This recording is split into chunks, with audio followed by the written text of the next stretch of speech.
Kolkata police কমিশনারকে notice পাঠালো জাতীয় মানবাধিকার কমিশন। আপনাদের জানিয়ে রাখি, কলকাতার পুলিশ কমিশনারকে নোটিশ দেওয়া হয়েছে। এই নোটিশ পাঠিয়েছে জাতীয় মানবাধিকার কমিশন। নবান্ন অভিযানে পুলিশের লাঠিচার্জ, গ্রেপ্তার 200 পড়ুয়া, তার উপরে লাঠিচার্জ এবং এই বিষয়কে সামনে রেখে এনএইচআরসির নোটিশ। 2 সপ্তাহের মধ্যে অ্যাকশন টেকেন রিপোর্ট চাইল কমিশন। আপনাদের জানিয়ে রাখি, 2 সপ্তাহের মধ্যেই অ্যাকশন টেকেন রিপোর্ট চাইল কমিশন। আপনাদের জানিয়ে রাখি যে কলকাতা পুলিশ কমিশনারকে এবারে নোটিশ পাঠিয়েছে এবং নবান্ন অভিযানে পুলিশের লাঠিচার্জ, গ্রেপ্তার 200 পড়ুয়াদের ওপর লাঠিচার্জ করা হয়েছে। এই বিষয়ে এনএইচআরসির নোটিশ এবং 2 সপ্তাহের মধ্যে অ্যাকশন টেকেন রিপোর্ট চাইল কমিশন। আরও একবার জানিয়ে রাখি, নবান্ন অভিযানে পুলিশের লাঠিচার্জ। আপনারা জানেন যে 27শে আগস্ট যে নবান্ন অভিযান হয়েছিল পশ্চিমবঙ্গ ছাত্র সংগঠন এবং সংগ্রামী যৌথ মঞ্চের উদ্যোগে যে অভিযান হয়েছিল নবান্ন অভিযান, সেই নবান্ন অভিযানে পুলিশের লাঠিচার্জ, গ্রেপ্তার 200 পড়ুয়ার ওপর লাঠিচার্জের বিষয়ে এনএইচআরসির নোটিশ এবং 2 সপ্তাহের মধ্যে অ্যাকশন টেকেন রিপোর্ট চাইল কমিশন।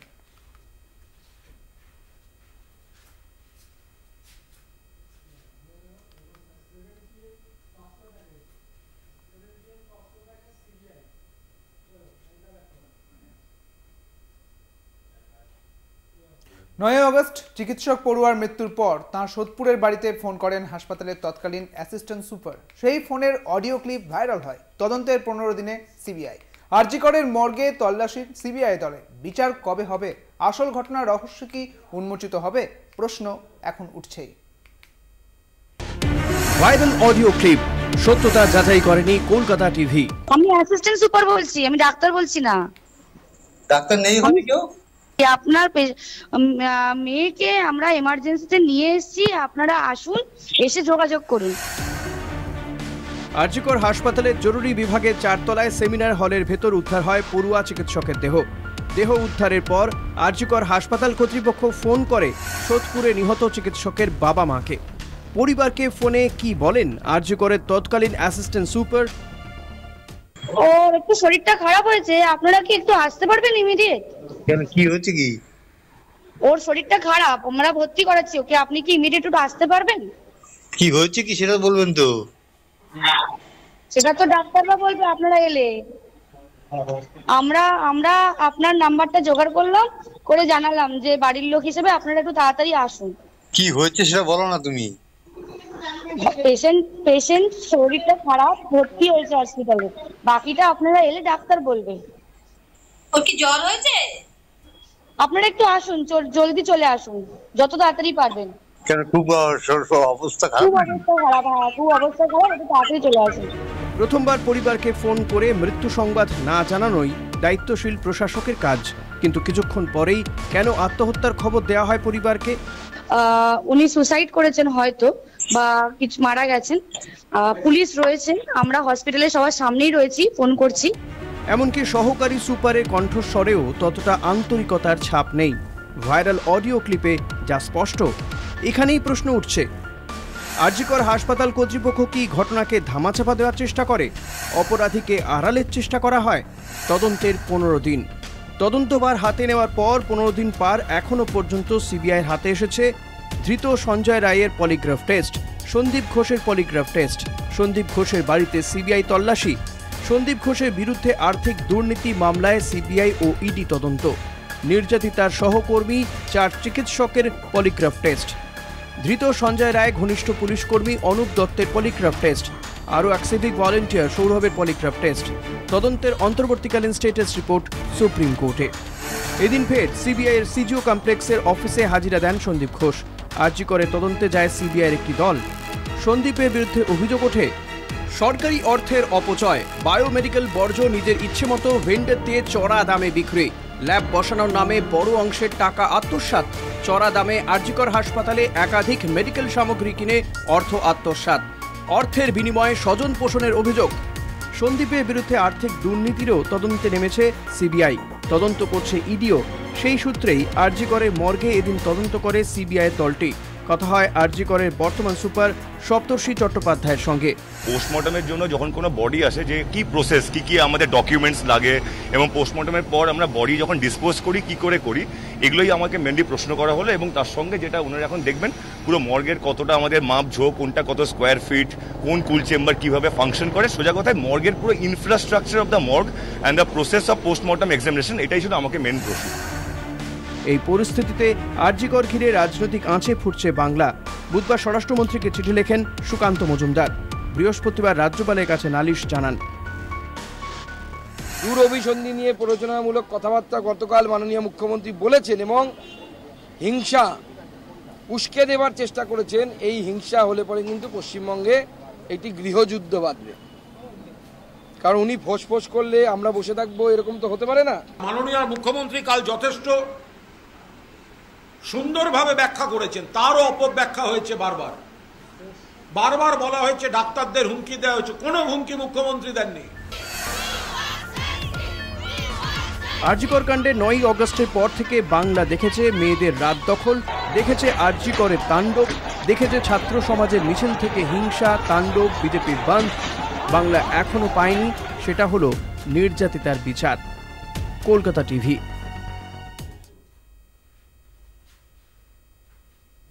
ধারাবাহিক আন্দোলন, কখনো রাত দখল, কখনো ধর্ণা, কখনো নবান্ন অভিযান, তো কখনো আবার বন্ধ। রাজপথ থেকে সমাজ মাধ্যম আরজিকরের বিচার চেয়ে উত্তাল হয়েছে রাজ্য। কিন্তু কতটা সংবেদনশীল সেই প্রতিবাদ?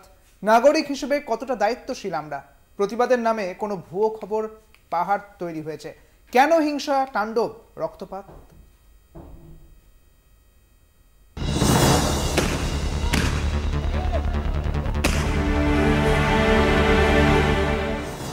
মর্মান্তিক এক মৃত্যু, ঘুমের ভিতর পৈশাচিক অত্যাচার, ক্ষত বিক্ষত শরীর, ফুসফুসে রক্ত জমাট বেঁধে মৃত্যু। নিজেরই শিক্ষা প্রতিষ্ঠানে চরম লাঞ্ছনা, ঘৃণ্য নির্যাতনের শিকার এক পড়ুয়া চিকিৎসক।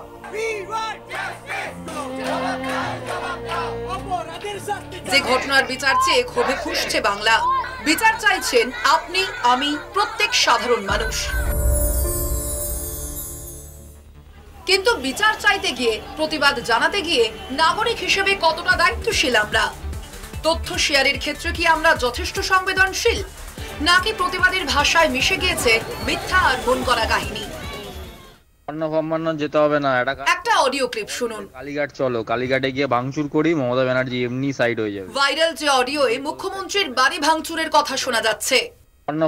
যেতে হবে না, একটা কাজ করো, সবাই মিলে কালীঘাট চলো, কালীঘাটে গিয়ে ভাঙচুর করি, মমতা ব্যানার্জি এমনি সাইড হয়ে যাবে, ও নিজেই পদত্যাগ করে নেবে। মনে তো এত ভয়, যখন এতই ভয়, যখন কালীঘাট পুলিশ দিয়ে তো কতক্ষণ আটকে রাখবে? এক ঘন্টা 2 ঘন্টা, আর কত পুলিশ আসবে? হার্ডলি 20 থেকে 30টা।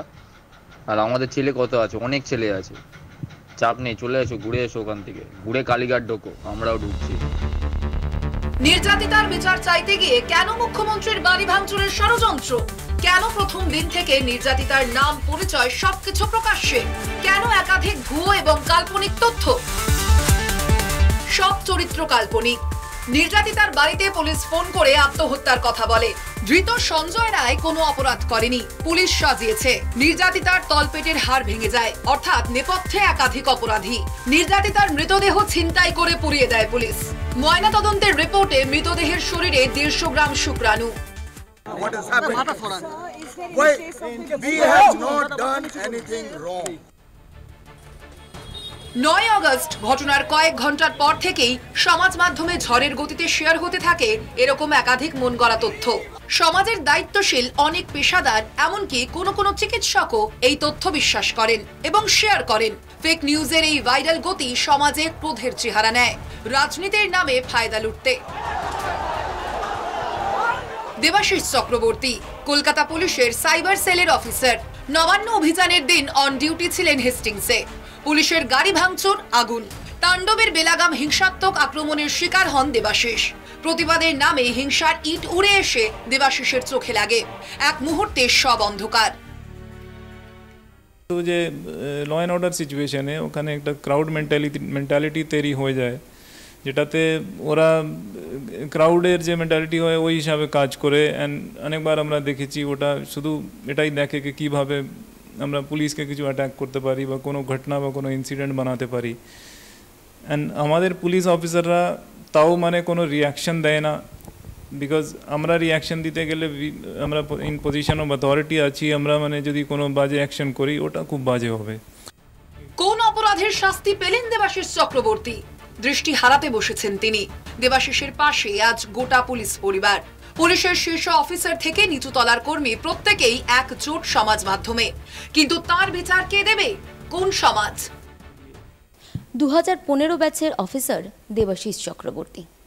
সার্ভিস লাইফে তার বেশি দিন হয়নি, তার আগেই বাঁদিকের চোখের দৃষ্টি খোয়াতে বসেছেন তিনি। তার ভুল একটাই যে তিনি এই নবান্ন অভিযান, যেটা কিনা কোড আনকোড শান্তিপূর্ণ এবং অরাজনৈতিক একটি অভিযান, সেখানে তিনি ডিউটি করছিলেন। আমরা চাই খুব দ্রুত তিনি তার দৃষ্টিশক্তি ফিরে পান। ক্যামেরায় সুবীর ঘোষের সঙ্গে রিয়া মাঝি, কলকাতা টিভি। গুড মর্নিং কলকাতায় এখন সময় একটি বিরতির। ফিরছি বিরতির পর, সঙ্গে থাকুন। ফিরে এলাম বিরতির পর। নবান্ন অভিযানে ছাত্র সমাজের ছোঁড়া ইটে দৃষ্টি হারাতে বসেছেন কলকাতা পুলিশের সাইবার সেলের সার্জেন্ট দেবাশিস চক্রবর্তী। তার পাশে দাঁড়িয়েছে গোটা পুলিশ ফেটার্নিটি। এবং দেবাশিস চক্রবর্তীর সঙ্গে ঘটা এই দুর্ঘটনা নিয়ে ডিসিপি আরিশ বিলালের সঙ্গে কথা বললেন আমাদের প্রতিনিধি। দেখুন। আমাদের সঙ্গে রয়েছে Arish Bilal sir, deputy commissioner east division. Sir, ঠিক সেই দিনকে যখন দেবাশিস চক্রবর্তী সার্জেন্ট তিনি যখন আহত হয়েছেন, এই ধরনের গুরুতর আহত, ঠিক কি ঘটেছিল, কিভাবে হলেন এতটা আহত তিনি? আমরা 11 ফারলং গেটে ওখানে ডিউটি করছিলাম। আমাদের যে ক্রাউড ছিল ওকে পুশ ব্যাক করার পরে আমরা স্ট্যান্ড রোড দিকে যাচ্ছিলাম। ওখানে আমাদেরকে মুভমেন্ট করানো হয়েছিল বিকজ ওখানে ক্রাউডটা একটু বেশি ছিল। সাইডে কয়েকজন ছেলেরা দাঁড়িয়ে ছিল, সে যার হাতে ঢিল পাথর ছিল। তো ওটা এলোপাতারি ঢিল পাথর গাড়ির উপরে ছাড়তে শুরু করে। যে প্রথম যে পাথর এসে হিট করলো আমাদের সার্জেন্ট আছে দেবাশিস চক্রবর্তীকে, বাঁ আঁখে এসে হিট করলো। সেটার জন্য ওর আই খুবই সিরিয়াসলি ইনজার্ড হয়েছে।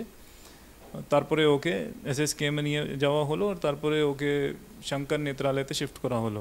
ওনার প্রাইমারি যে ফার্স্ট সার্জারি ওটা হয়েছে, যে ওনার কর্নিয়া আর স্কেলেরা, যে চোখের হোয়াইট অ্যান্ড ব্ল্যাক পার্ট থাকে, ওটা ড্যামেজ যে হয়েছিল ওটার জন্য একটা সার্জারি করা হয়েছে। অ্যান্ড ওটা সাকসেসফুলি হয়েছে, কিন্তু ওর ভিশন এখনও পর্যন্ত ফিরে আসেনি।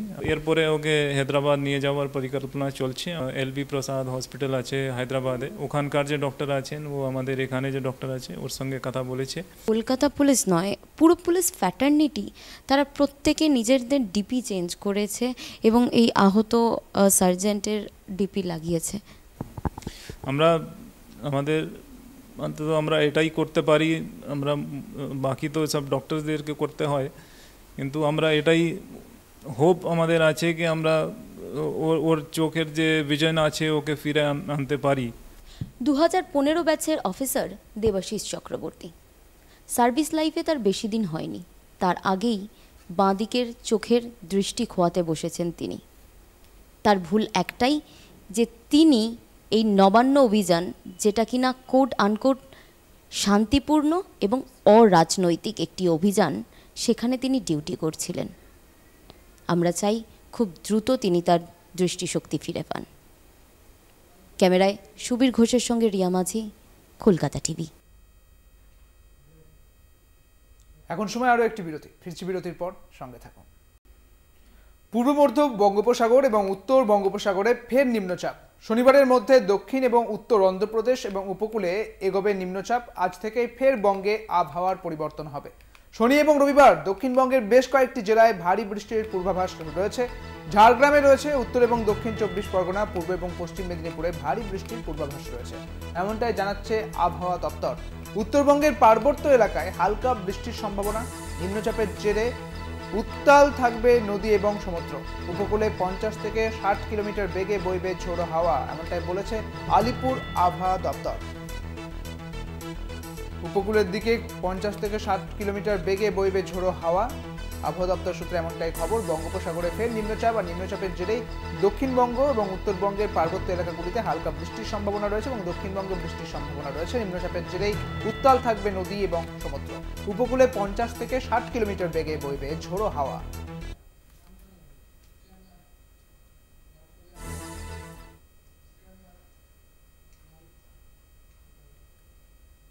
পাশাপাশি বঙ্গোপসাগরে নিম্নচাপের জের সকাল থেকে বিক্ষিপ্ত বৃষ্টি। দক্ষিণ 24 পরগনাতে উত্তাল নদী এবং সমুদ্র। উপকূলে বইছে দমকা হাওয়া। ফের মৎস্যজীবীদের সমুদ্রে যেতে নিষেধাজ্ঞা জারি করা হয়েছে। শুক্র এবং শনিবার মৎস্যজীবীদের গভীর সমুদ্রে যেতে নিষেধ করা হয়েছে। শনিবার থেকে বৃষ্টি বাড়ার সম্ভাবনা রয়েছে দক্ষিণবঙ্গের বেশ কয়েকটি জেলাতে। ইতিমধ্যেই সুন্দরবনের নামখানা, ফ্রেজারগঞ্জ এবং কাকদ্বীপ, পাথর প্রতিমা, রায়দিঘি সহ একাধিক বন্দরে ফিরছে মৎস্যজীবীদের ট্রলার। জানিয়ে রাখি, ফের মৎস্যজীবীদের সমুদ্রে যেতে নিষেধাজ্ঞা জারি করা হয়েছে। মৎস্যজীবীদের ট্রলার ফিরছে একাধিক বন্দরে। রায়দিঘিতে ফিরেছে ট্রলার, পাথর প্রতিমাতেও এবং ফ্রেজারগঞ্জ, কাকদ্বীপ, নামখানাতে এই একাধিক বন্দরগুলিতে সুন্দরবনেও ট্রলার কিন্তু ফিরে আসছে, কারণ তাদের এই মুহূর্তে সমুদ্রে যেতে নিষেধাজ্ঞা জারি করা হয়েছে। উত্তাল নদী এবং সমুদ্র, উপকূলে দমকা হাওয়া এবং বঙ্গোপসাগরের যে নিম্নচাপের জেরেই এই দমকা হাওয়ার দেখা গিয়েছে এবং বৃষ্টির সম্ভাবনা দেখা গিয়েছে। আরো বিস্তারিত বলতে পারবে আমাদের সঙ্গে রয়েছেন আমাদের প্রতিনিধি কোয়েল মণ্ডল। কোয়েল, ঠিক কি জানতে পারছো আবহাওয়া দপ্তর সূত্রে? একদমই দেখো, পূর্ব মধ্য বঙ্গোপসাগর এবং উত্তর বঙ্গোপসাগর এলাকায় তৈরি হয়েছে নতুন একটি নিম্নচাপ এবং এটি ক্রমশ উত্তর ও উত্তর পশ্চিম দিকে অগ্রসর হবে। শনিবারের মধ্যে এটি দক্ষিণ ও উত্তর অন্ধ্রপ্রদেশ উপকূলে এগোবে এবং এই যে বঙ্গোপসাগরে তৈরি হওয়া নতুন করে যে নিম্নচাপ, যার জেরেই কিন্তু আবারও বঙ্গে আবহাওয়ার পরিবর্তন। কারণ আমরা গত বুধবার, বৃহস্পতিবার দেখেছিলাম সেই দুর্যোগ বৃষ্টি কাটিয়ে একেবারেই কিন্তু রোদের দেখা মিলেছিল, রোদ ঝলমলে আবহাওয়া ছিল। আজ সকাল থেকে কিন্তু সেই আবহাওয়ার আমূল পরিবর্তন হলো। তবে এই নিম্নচাপের খুব বেশি প্রভাব এই বঙ্গে না পড়লেও আজ থেকে অর্থাৎ শুক্রবার থেকেই কিন্তু দক্ষিণবঙ্গের জেলায় জেলায় আবারও বৃষ্টির পূর্বাভাস রয়েছে। কলকাতা সহ দক্ষিণবঙ্গের বেশ কয়েকটি জেলাতে দফায় দফায় বিক্ষিপ্তভাবে বজ্রবিদ্যুৎ সহ হালকা থেকে মাঝারি বৃষ্টিপাত চলবে এবং যেহেতু বঙ্গোপসাগরে নিম্নচাপ তৈরি হয়েছে, যার জেরে কিন্তু খুব বেশি বৃষ্টির পরিমাণ না থাকলেও নদী এবং সমুদ্র যথেষ্ট উত্তাল থাকবে এবং সকাল থেকেই কিন্তু সুন্দরবনের নদী সমুদ্র উত্তাল রয়েছে এবং উপকূলীয় এলাকা, সেখানে কিন্তু প্রায় 50 থেকে 60 কিলোমিটার গতিবেগে ঝোড়ো হাওয়া বওয়ার একটা পূর্বাভাস রয়েছে, যার জেরেই কিন্তু আবারও নতুন করে মৎস্যজীবীদের জন্য সতর্কতা জারি করা হয়েছে। আজ এবং আগামীকাল অর্থাৎ শুক্রবার এবং শনিবার মৎস্যজীবীদের গভীর সমুদ্রে যাওয়ার উপর নিষেধাজ্ঞা জারি করা হয়েছে। সকাল থেকেই দক্ষিণ 24 পরগনা জেলার নামখানা, কাকদ্বীপ, পাথর প্রতিমা একাধিক জায়গায় সেখানে কিন্তু বিক্ষিপ্তভাবে কয়েক পশলা বৃষ্টিপাত শুরু হয়েছে এবং আংশিক মেঘলা রয়েছে আকাশ।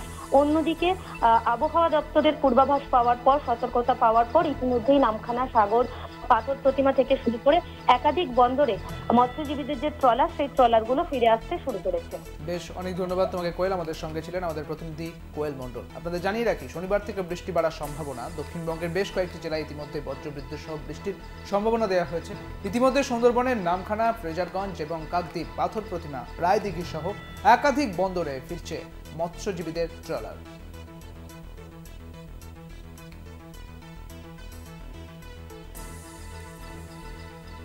এই মুহূর্তে বঙ্গোপসাগরের যে নিম্নচাপের জেরেই এই ঝোড়ো হাওয়া এবং ঝোড়ো হাওয়ার সঙ্গে বৃষ্টির পূর্বাভাস দেওয়া হয়েছে আবহাওয়া দপ্তরের পক্ষ থেকে। পূর্ব মধ্য বঙ্গোপসাগর এবং উত্তর বঙ্গোপসাগরে ফের নিম্নচাপ তৈরি হয়েছে। শনিবারের মধ্যে উত্তর এবং দক্ষিণ অন্ধ্রপ্রদেশ উপকূলে এগোবে নিম্নচাপ। আজ থেকেই ফের বঙ্গে আবহাওয়া পরিবর্তন। শনি এবং রবিবার দক্ষিণবঙ্গের বেশ কয়েকটি জেলায় ভারী বৃষ্টির পূর্বাভাস রয়েছে। ঝাড়গ্রাম, উত্তর এবং দক্ষিণ 24 পরগনা, পূর্ব এবং পশ্চিম মেদিনীপুরে ভারী বৃষ্টির পূর্বাভাস। উত্তরবঙ্গের পার্বত্য এলাকায় হালকা বৃষ্টির সম্ভাবনা রয়েছে। নিম্নচাপের জেরে উত্তাল থাকবে নদী এবং সমুদ্র। উপকূলে 50 থেকে 60 কিলোমিটার বেগে বইবে ঝোড়ো হাওয়া।